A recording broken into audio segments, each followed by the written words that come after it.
Hi, I'm going to show you some samples of some things that we can do with the cookies as we decorate them. I'm going to get a little bit of water for this bowl. I don't need much. I want this little brush, and I might not need it for a little while, but I'm going to have that sitting right there. First, I'm going to tell you there's two things that we're going to use. I have two different recipes. One is just called sugar cookie icing, and it's very simple. It's 1 cup of confectioner sugar, powdered sugar. It's the same thing. 2 teaspoons of milk, 2 teaspoons of light corn syrup, as you see here, 1/4 teaspoon of almond extract, and I have various food colorings that are very, very strong. So I'll have toothpicks, and all you need is just a little bit at a time. You don't want more food coloring than you need to get the vibrant color, but these are very strong coloring for food. That is an icing. It is, in a small bowl, you stir together confectioner sugar and milk until smooth. You beat in the corn syrup and the almond extract until the icing is very smooth and glossy and shiny. If it's too thick, you add a few more drops of the corn syrup right here. It says to divide it into separate bowls, and I have disposable bowls that we'll use for this, and then you'll add whatever food colorings you want to the different areas. In our classroom, we'll share. Somebody will want a little bit of green, somebody but won't want all of it, and once they're done they can pass it on. So we'll do that throughout the class. You can either dip the cookies down in, or you can use a spoon. And the back of the spoon is really good for just sort of brushing it on, put a little dollop on and brush it on, or a knife. Or if you want real fine work, you can use toothpicks. I have those. I don't have paintbrushes and things like that that are for food. So that's one of the ways that you could decorate. The other way is I have made some fondant. And it's an interesting thing. I have the recipe for it, and let me just show you what goes into it. It is right here. It is 1 bag of marshmallows, and a lot of times fondant doesn't taste good, but I have found this one, and it has a good flavor to it. It's 1 bag of marshmallows, a 1/4 cup of water. You melt the marshmallows, you add a 1/4 cup of water and a teaspoon of vanilla, and then you put in 2 pounds of confectioner sugar.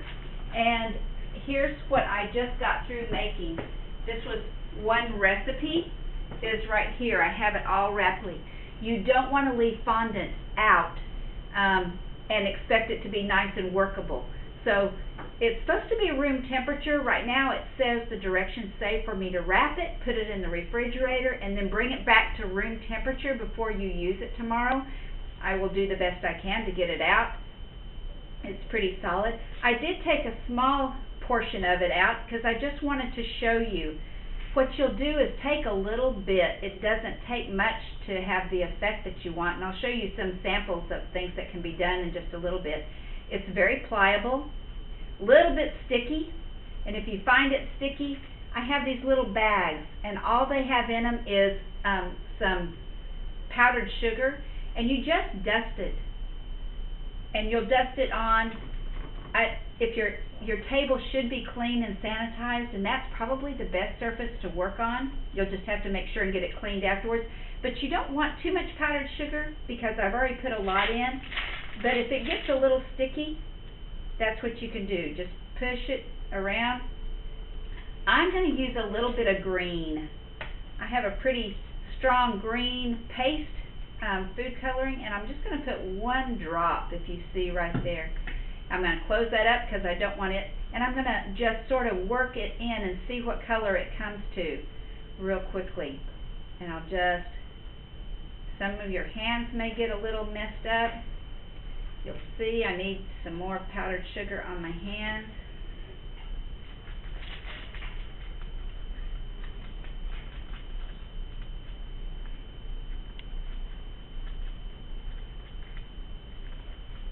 I want to get the coloring all in the, seems like I've got as much on my hands as I do on the fondant, but you see it's starting to get green around, but it is sticky.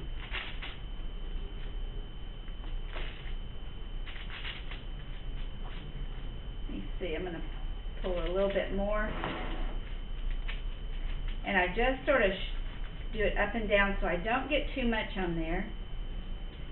And I'm going to, I mean, if I wanted a marbly effect, I could do that. I could stop right there and roll it out. Hopefully you still have access to cookie cutters that you used. I'm sorry I didn't think to remind you to do that. But what's the easiest thing to do is to use the cookie cutter that you used initially.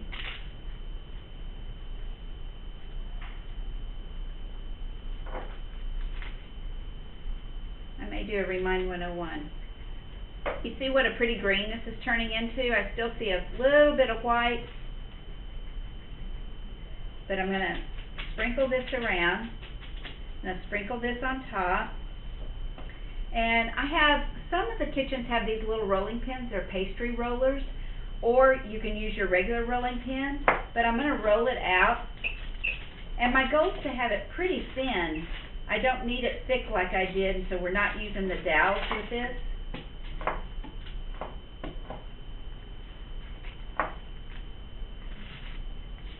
I need a little powdered sugar on it just to keep it from sticking.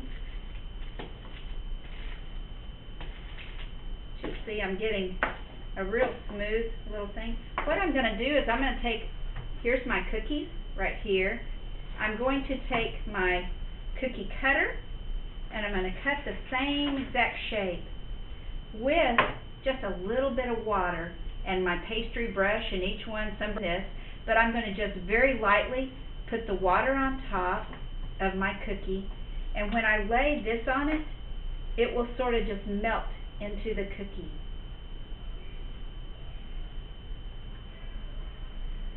At this point, it will attach itself.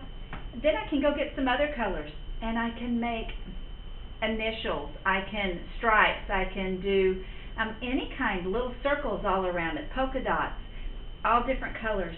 I see I have some powdered sugar on top, and so every time I put something else on this for it to stick to it, I will put just a little bit of water. I don't want much because I don't want this to be soaking wet. I want it to dry quickly. But that's the beginning of how you can start decorating a cookie. I will show you some pictures of some that we have done before. Once you get done with some of your color, you roll it up in a ball, put it in a wrapper. I have the service wrap or the saran wrap that's out. Wrap it up and give it to somebody else and let them use it. Hopefully throughout the class we'll have maybe all the colors, and people would say, I just need a little bit of brown, or I need a little bit of this red, and we'll have enough. So have fun with this. I look forward to seeing what you make.